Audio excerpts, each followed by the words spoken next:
नमस्ते। हर एक के जीवन में ऐसा नहीं है कि जीवन चक्र एक जैसा चलता रहता है। जीवन में खुशियाँ भी आती है तो गम भी आते हैं। अगर खुशी और गम में अपनों का साथ हो तो खुशियाँ भी हर इंसान है बताना चाहता है अपनों को, और गम अगर अपनों को बताया जाए तो थोड़ा कम हो जाता है। नमस्ते, मैं प्रीति पांडे जीवन से जुड़ी छोटी छोटी बातों में एक बार फिर से स्वागत करती हूँ।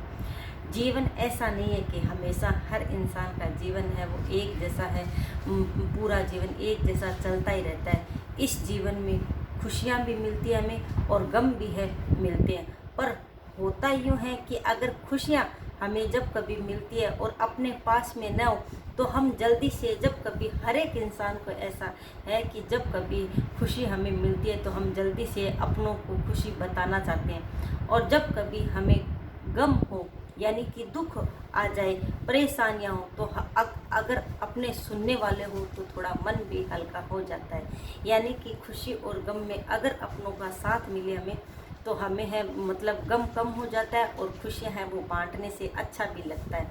तो हमें जब भी है अगर किसी के घर में कोई खुशियाँ आई हो तो हमें है खुशी में उनके साथ है वो सम्मिलित होना चाहिए। और अगर किसी के है गम हो, और गम ऐसा नहीं है कि दुख है वो अनेक प्रकार से है जीवन में है, हमें आ सकता है। कभी मान लो कोई बीमारी हो जाए या कोई दुर्घटना हो जाए या कोई कंपटीशन की तैयारी कर रहे हैं, अगर उसमें सफलता न मिले तो हम क्या है परेशान हो जाते हैं, दुखी हो जाते हैं। हम ऐसा चाहते हैं कि हमारे पास कोई ऐसा अपना हो जिसे हम है वो बताएं। क्योंकि अगर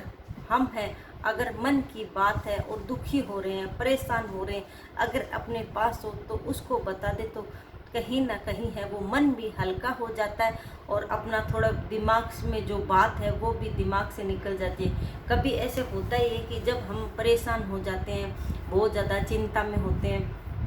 तो हमें ऐसा लगता है कि कोई मेरा जो अपना है जल्दी से मेरे पास आए या मैं फ़ोन करके किसी को बताऊं,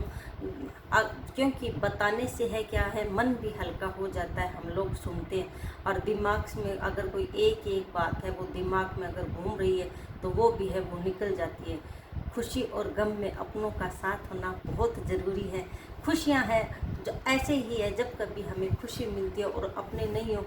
ऐसा होता है कई बार कि कभी कभी हमें खुशी मिलती है अच्छी जॉब मिल जाए या घर में कोई खुशी मतलब प्रतियोगिता में हम सफल हो जाएं, अगर कोई सुनने वाला जल्दी से न हो तो हम फ़ोन भी करते हैं। और अगर कभी ऐसे तो फ़ोन करते हैं तो रिश्तेदार उठा लेते हैं। अगर कभी खुशियाँ मिले तो अगर 1-2 घंटे में कोई फ़ोन नहीं उठाता है तो हम सोचते हैं कि रोज़ तो ये उठा लेते हैं, आज जब खुशियाँ ये तो कोई फ़ोन ही नहीं उठा रहा। क्योंकि हम खुशियाँ भी है हम बांटना चाहते हैं, और गम अगर किसी प्रकार के मान लो हमारे बुखार भी हो गया है, अब बुखार में हम बिस्तर पे लेटे हैं, बिस्तर पे पड़े हैं, अब हम ये चाहते हैं कि कोई हमारे पास बैठे हमारा पूछे। अगर कोई मान लो पास में बैठा है और किसी ने हमें फ़ोन भी कर लिया तो हमें है वो मतलब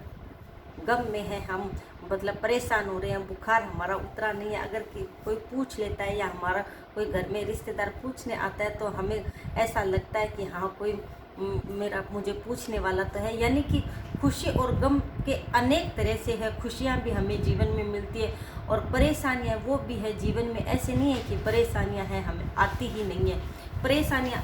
अनेक रूप में आती रहती है, पर परेशानियों और खुशी में दोनों में अगर हमारे साथ हमारे अपने हैं और वो ही हमारे पास न हो तो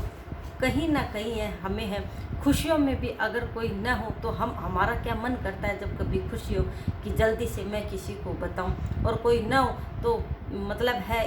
ऐसे करता है कि किसी को तो बताऊं, कोई तो मेरी बात है वो सुने। क्योंकि हम कभी कभार हम देखते हैं कि अगर हमारे रिश्तेदारी में किसी के भी शादी है और तो अगर हमें पता चल जाए कि अब शादी में कहीं जाना है तो हम मार्केट में कपड़े खरीदने जाते हैं, आस पड़ोस में ही हम जल्दी से, क्योंकि वो एक खुशी है, हम विवाह में है सम्मिलित होने जा रहे हैं तो मन के अंदर कहीं ना कहीं एक खुशी है, तो हम कपड़े लेने जाते हैं तो कपड़े वाले को भी भैया को भी ये बताते हैं कि हमारे रिश्तेदारी में भाई शादी है, अच्छे से अच्छे कपड़े दिखाओ। क्योंकि मन में एक तरह से है वो खुशी है, जल्दी से हम ट्रेन है बस है वो किस रूट से है वो जाना है और तो मोबाइल में वो भी देखते हैं कि टिकट कहाँ से कब टिकट मिलेगी। और आस पड़ोस में अगर कोई पूछता है कि कहाँ जा रहे हो, तो जल्दी से वो क्या खुशियों में हम क्या बताना चाहते हैं। ऐसे ही अगर हमें मतलब है, क्योंकि हर मानव के मन में है ये विचार आते ही हैं क्या कि कभी कोई मान लो थोड़े बहुत हाथ के चोट ही लग गई, तो हम क्या चाहेंगे कि हाथ के चोट लगी है और कोई मान घर में भी अगर कोई न पूछे कि चोट कैसे लगी है, तो हमारा मन अंदर से ऐसे लगता है कि आज तो मेरे चोट लग गई, पट्टी भी बंधी हुई है अंगुली के और किसी ने पूछा ही नहीं। तो एक अलग ही एक प्रकार का ऐसे लगता है कि मेरा कोई अपना है ही नहीं, किसी ने पूछा ही नहीं, या मेरी अंगुली को किसी ने देखा ही नहीं, यह क्या हो गया। तो कहने का मेरा आज यही मतलब है कि खुशी और गम में अगर अपने साथ हो तो खुशियां हैं वो बांटने से मतलब है वो और अच्छा जीवन है वो चलता है। और कहीं खुशियां बांटे तो जीवन में है एक तरह से है खुशी भी मिलती है, साथ ही साथ है जीवन चक्र चलता रहता है। ऐसे ही अगर गम यानी परेशानियां वो अनेक प्रकार से इंसान को, ऐसे नहीं है कि परेशानी का एक रूप है, अनेक तरह से परेशानियां, छोटी मोटी परेशानियां हैं हमें है दिन भर में एक दो तो छोटी मोटी मिल ही जाती है मत। तो गम में भी अगर अपनों का साथ हो तो कहीं ना कहीं है हमारा है वो मन है वो हल्का हो जाता है। क्यों बात करने से थोड़ी बहुत ही कोई छोटी मोटी परेशानी आ गई, हमने किसी को बताई कि ये आज तो मेरी अंगुली की ये लग गई, सामने वाले ने ये पूछा कि काहे के लग गई, मैं सब्जी बंधा रही थी चोट लग गई चाकू से थोड़ी सी ऐसे,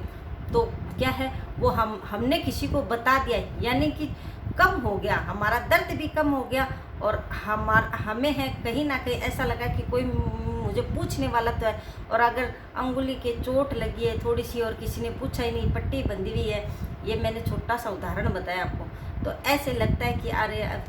कोई पूछने वाला ही नहीं है क्या है। तो हमेशा है कभी खुशी और कभी गम जीवन में हमेशा आते रहते हैं। अगर अपनों का साथ खुशी और गम में मिले तो कहीं ना कहीं गम है वो बांटने से है कम हो जाता है और खुशियां हैं वो बांटने से और बढ़ जाती है। अगर मेरी बातें आपको अच्छी लगे तो लाइक और शेयर करना। Thank you.